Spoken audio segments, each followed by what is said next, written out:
कार्तिक मास महात्म्य कथा अध्याय 4। नारद जी ने कहा, ऐसा कहकर भगवान विष्णु मछली का रूप धारण करके आकाश से जल में गिरे।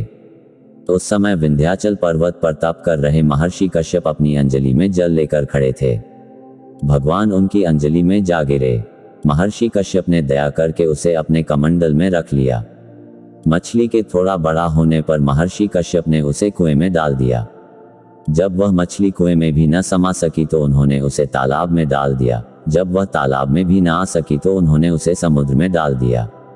वह मछली वहां भी बढ़ने लगी। फिर मत्स्य रूपी भगवान विष्णु ने इस शंखासुर का वध किया और शंखासुर को हाथ में लेकर बद्रीवन में आ गए। वहां उन्होंने संपूर्ण ऋषियों को बुलाकर इस प्रकार आदेश दिया, मुनीश्वरों, तुम जल के भीतर बिखरे हुए वेदमंत्रों की खोज करो और जितनी जल्दी हो सके उन्हें सागर के जल से बाहर निकाल लाओ। तब तक मैं देवताओं के साथ प्रयाग में ठहरता हूँ। तब उन तपोबल संपन्न महर्षियों ने यज्ञ और बीजों सहित संपूर्ण वेद मंत्रों का उद्धार किया। उनमें से जितने मंत्र जिस ऋषि ने उपलब्ध किए वही उन बीज मंत्रों का उस दिन से ऋषि माना जाना लगा। तदनंतर सब ऋषि एकत्र होकर प्रयाग में गए। वहां उन्होंने ब्रह्मा जी सहित भगवान विष्णु को उपलब्ध हुए सभी वेद मंत्र समर्पित कर दिए। सब वेदों को पाकर ब्रह्मा जी बहुत प्रसन्न हुए। उन्होंने देवताओं और ऋषियों के साथ प्रयाग में अश्वमेघ यज्ञ किया। यज्ञ समाप्त होने पर सब देवताओं ने भगवान से निवेदन किया, देवाधिदेव जगन्नाथ, इस स्थान पर ब्रह्मा जी ने खोए हुए वेदों को पुनः प्राप्त किया है और हमने भी यहाँ आपके प्रसाद से यज्ञ भाग पाए हैं। अतः ये स्थान पृथ्वी पर सबसे श्रेष्ठ, पुण्य की वृद्धि करने वाला एवं भोग तथा मोक्ष प्रदान करने वाला हो। साथ ही यह समय भी महापुण्यमय और ब्रह्मघाती आदि महापापियों की भी शुद्धि करने वाला हो तथा तय स्थान यहाँ दिए हुए दान को अक्षय बना देने वाला भी हो, ये वर दीजिए।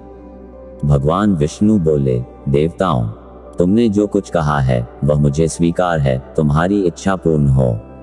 आज से यह स्थान ब्रह्मक्षेत्र के नाम से प्रसिद्ध होगा। सूर्यवंश में उत्पन्न राजा भागीरथ यहाँ गंगा को ले आएंगे और वह यहाँ सूर्य कन्या यमुना से मिलेगी। ब्रह्मा जी और तुम सब देवता मेरे साथ यहाँ निवास करो। आज से ये तीर्थ तीर्थराज के नाम से विख्यात होगा। तीर्थराज के दर्शन से तत्काल सब पाप नष्ट हो जाएंगे।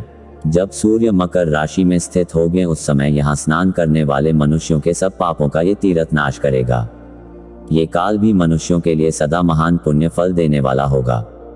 माघ में सूर्य के मकर राशि में स्थित होने पर यहाँ स्नान करने से सालों के आदि फल प्राप्त होंगे। देवाधिदेव भगवान विष्णु देवताओं से ऐसा कहकर ब्रह्मा जी के साथ वहीं अंतर्धान हो गए। तत्पश्चात इंद्रादि देवता भी अपने अंश से प्रयाग में रहते हुए वहां से अंतर्धान हो गए।